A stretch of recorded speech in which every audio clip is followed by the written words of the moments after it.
नवरात्रों पर गोश्त पर पाबंदी लगाई जानी चाहिए, शराब खुली रखी रहनी चाहिए। शराब अच्छी चीज है, गोश्त खराब चीज है। गोश्त तुम खाते नहीं हो क्या? जो बेईमानियां आप कर रहे हैं, अपने ईश्वर की शपथ लेकर बेईमानी कर रहे हो, इसका जवाब तुम्हें हिंदुस्तानियों को ना दो तो कोई बात नहीं है, मुसलमानों को ना दो, लेकिन ईश्वर इसका जवाब तुमसे जरूर तलब करेगा।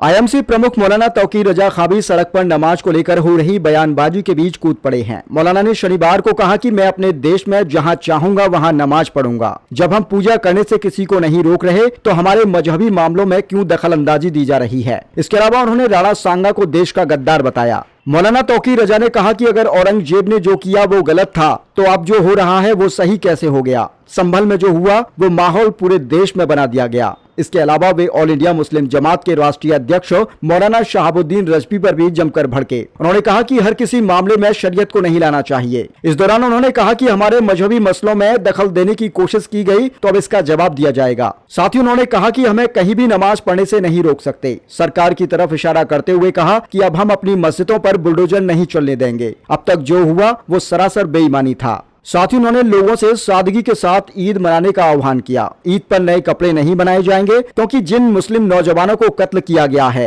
और जेलों में डाला गया है उनके घर में ईद नहीं होगी, लिहाजा उनके साथ सादगी भरी ईद मनाएं। इसके अलावा मौलाना तौकीर रजा ने संभल जाने का जिक्र किया और उन्होंने पत्रकार वार्ता में ऐलान किया कि वह 30 तारीख के बाद में संभल जाएंगे। उन्होंने कहा कि संभल में जब तक प्रशासनिक अधिकारियों का तबादला नहीं किया जाएगा, प्रशासनिक व्यवस्था को नहीं बदला जाएगा, तब तक उनका धरना अनवरत जारी रहेगा।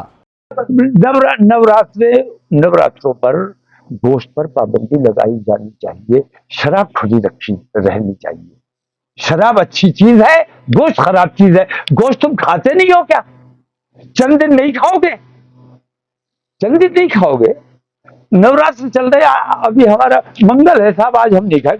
मंगल को जो मीट की दुकानें बंद होती हैं वो मंगल को इसलिए बंद होती हैं कि उस दिन हिंदू नहीं खाता है। मुसलमान तो मंगल को भी खाता है। हिंदुओं के लिए बंद की जाती है और हिंदुओं के लिए बंद की जानी चाहिए क्योंकि हिंदू ही खा रहा है, मुसलमान को तो खाने को मिल ही नहीं रहा है। मुसलमान, मैं तो दाल सब्जी खा रहा हूं। प्रदेश के तमाम हिंदू मुसलमान सिख ईसाइयों के मुख्यमंत्री है।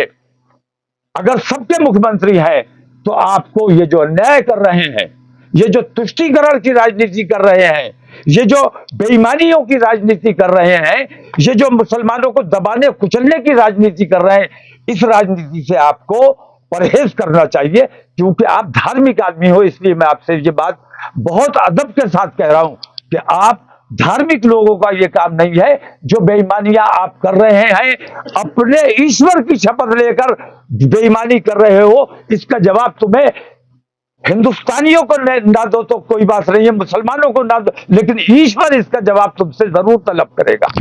रखा, अगर वो चाहते मुसलमान बना, 7 साल के बच्चे का जहन पलटने में कितनी देर लगती है, उसे समझाने में कितनी देर लगती है। लेकिन हमने कभी अपना मजहब दूसरों पर थोपने की कोशिश नहीं। हम तो ये कहते हैं कि जो मुसलमान है वो मुसलमान बन के रहे। हम किसी हिंदू को मुसलमान नहीं बनाना चाहते। तुम कहो, अभी भी मैं एक देख रहा था, खुल्लम खुल्ला वो जो चाहे कह सकते हैं। संगीत सोम ने जो कुछ भी कहा है आप लोगों ने देखा, उस पर मुकदमा किया जाना चाहिए, उसका जेल ठिकाना होना चाहिए कि नहीं होना चाहिए। संगीत सोम जैसे लोगों को छूट है, हम जैसे लोगों पर पाबंदियां हैं। मैं आज ऐलान करता हूं, मैंने ये तय किया था कि पूरा रमजान में खामोश रहूंगा, लेकिन संभल में जो कुछ भी बेईमानी हो जाए,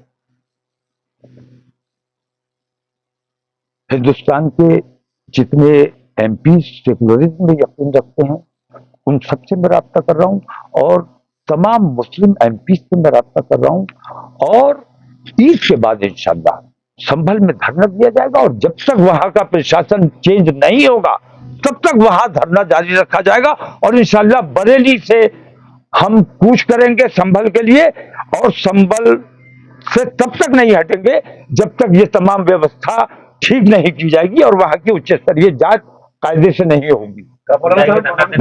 मैं अभी ईद के बाद हमने तय किया है बाकी लोगों से रास्ता चल रहा है, तारीख आपको बताएंगे। ईद के बाद इंशाल्लाह हम संभल जाएंगे और पूरा बरेली इंशाल्लाह इकट्ठा होकर जाएगा। अयोध्या जाएंगे, पहले हम पे घोषणा कर देते हैं, फिर वो मैंने घोषणा कर दी, संभल जाऊंगा। मैंने पहले भी घोषणा की है और मैंने कोशिश की है, मुझे जबरदस्ती लेकिन मुझे संभल जाना है और पूरे जोशो खरोश के साथ जाना है, पूरी आबोताब के साथ जाना है, क्योंकि एक महीने रमजान शरीफ की बरकतें हमारे अंदर आ गई हैं और नया जोश और नए क्लेवर के साथ इंशाल्लाह अब हम इस फिरका परस्ती के खिलाफ लड़ेंगे। और माननीय योगी आदित्यनाथ जी से भी हम ये बात कहेंगे कि अगर धर्म में तुम वाकई विश्वास रखते हो, अगर सच्चे हिंदू हो, तो ईश्वर के नाम की जो तुमने शपथ रख ली है उसका पास करो, उसका लिहाज करो। अयोध्या में राम मंदिर है, उसको लेकर तो वो मैं मुस्लिम पर्सनल लॉ बोर्ड और तमाम तंजीमों से ये कहता हूं कि जंतर मंतर पे धरना लगाने के बजाय अगर संभल में जाके धरना लगाते और इन बेईमानियों के खिलाफ मुजाहिरा करते तो कोई नतीजा निकाल सकते थे। लेकिन आपको तौफीक नहीं हुई, क्योंकि आपको सिर्फ कैमरे चाहिए, आपको अपनी भीड़ दिखानी है। और भीड़ किसे दिखाना चाहते हो? हुकूमत को दिखाना चाहते हो भीड़? हुकूमत आपकी भीड़ के दबाव में नहीं आएगी। वो कह रहे हैं कि तुम 2-4 लाख 10-5 लाख जमा कर लोगे, उससे हमें फर्क नहीं पड़ता, हमने तो 65 करोड़ इकट्ठे करके दिखा दिए। धर्म के नाम पर आप 20 करोड़ भी इकट्ठे नहीं कर पाओगे, उन्होंने 65 करोड़ इकट्ठे करके दिखाए। तो असल मसला भीड़ नहीं है, असल मसला